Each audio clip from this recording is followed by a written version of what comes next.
Trying to attract a specific person into your life, I'm going to teach you a simple law of attraction technique that is going to propel this person into your storyline like that. So stick around.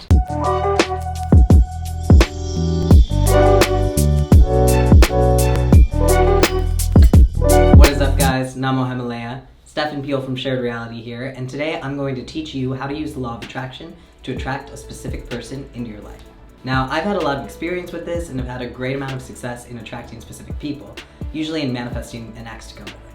But what I've learned through these experiences is that a person's return, or arrival in the case of attracting someone new, does not always come on your terms, even if you were the one who manifested it. There are a lot of people who attract tons of great potential partners, who maybe even attract their ideal partner.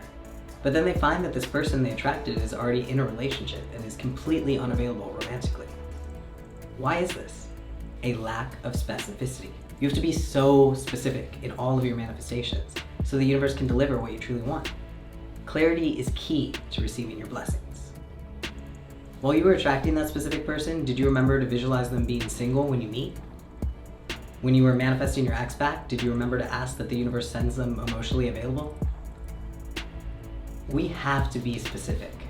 No matter what you're trying to manifest, be direct and keep it clear. If you're a super serious practitioner and you've got a notepad out, go ahead and write this down because you'll want to remember. If you don't have a pen and paper handy, you can type it in the comments to make sure you're retaining this learning. Clarity is the key to unlocking your manifestation. So how do we apply this to our practice of attracting a specific person? We make a bubble map. Don't let its ripped from a 3rd grade workbook appearance dissuade you. This bubble map is a super powerful tool for scripting and to guide our visualizations. So in the center of the circle, put down the specific person you want to attract, whether that be someone's actual name or just their role. Girlfriend, boyfriend, wifey, husband, whoever you're trying to attract. Then fill in the surrounding bubbles with adjectives that describe this person. This is where you get super specific. Fully outline their appearance, their demeanor, how they carry themselves, how they treat people, what they do for a living, their financial status, their physical, mental, and spiritual health, their sense of humor. Literally write out everything you can think of. And don't forget to write out that they are single and available. If some of this feels uncomfortable to you, like, I'm not shallow, I don't care what a person looks like or how much money is in their bank account, that's a very sweet sentiment, but these are important factors when building a relationship. Realistically, you're probably going to want some physical or sexual attraction between you and your partner. And while money is probably one of the last things you consider when looking for love, it does play a big role. It'd be difficult to maintain a meaningful relationship with someone who spends 80 hours of their week working 3 jobs to make ends meet because they just wouldn't have time for you. So don't just breeze through this mapping practice or skip over traits in this person that you hope to attract. The balance between body, mind, and spirit you're trying to achieve and maintain in yourself is the same balance you should be attempting to attract in a partner. Now, obviously, if you're using this practice to attract a specific person you already know versus just a person to play a specific role in your life, like boyfriend or girlfriend, then you're obviously not going to make up and write down qualities they don't have. So in that case, write down all the positive attributes you already know and like about them. Where you can take some liberty is in filling out how they treat you and how they make you feel. Maybe you're trying to attract someone you previously felt abandoned by, so now on the bubble map you put that they're supportive, consistent, and present when they return. So really take some time, script all that out, and then take some time to visualize interacting with this person. See them clearly in front of you, what they look like, their mannerisms, how you feel in their presence, and then close your eyes and keep that image in mind, holding that daydream of this person in your mind's eye, and then bring in the light from the 3rd eye so that you see this specific person in that divine light. Doing this links your desire to those powerful manifestation energies. Stay in that space for some time and feel gratitude that your manifestations are on the way to you. Then let the image fade and the light dim and return to physical reality. Then go about your day not giving it another single thought. This is where detachment comes into play. You're super specific in the scripting and outlining of what you want.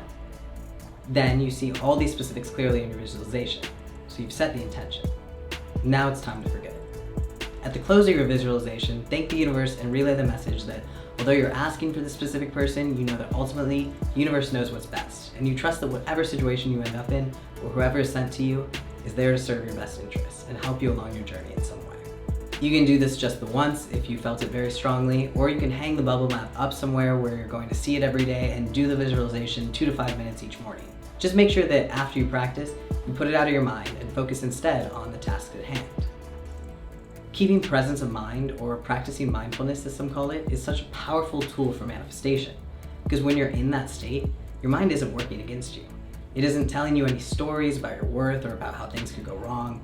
It isn't playing out scenarios or jumping to any conclusions. Keeping the brain fully occupied in the moment allows you to release all attachment to outcomes, because you're too consumed with the present to be concerned with the future. This detachment allows the universe to send you your manifestation quicker, because you'll naturally be more open to opportunities when you're not tied to one specific path. So do the scripting and visualization as much as you'd like. Just remember that after the practice is done and the intention is set, put it out of your mind. Set it and forget it. I hope this helps you guys attract the specific person you've been searching for into your life. If you have success with this, be sure to come back, comment below, and let us all know about it. That actually helps other people manifest as well, because seeing results reinforces belief in what's possible. And the stronger you believe, the faster you attract. I want to give a shout out to the homie Ion for messaging me on Instagram about this topic. We had a good conversation, he got me thinking about it, so I figured I'd make this video in case it could help others as well. If you have any questions or any topics you'd like to see covered in future videos, be sure to go follow me over there so we can connect more and chat. If you got any benefit out of this video, please remember to hit that like button and the subscribe, and don't forget to hit that little notifications button, because I'm committed to bringing you 3 new videos a week so we can all continue learning, growing, and not only survive, but thrive in 2021 and beyond. Thank you. Love you.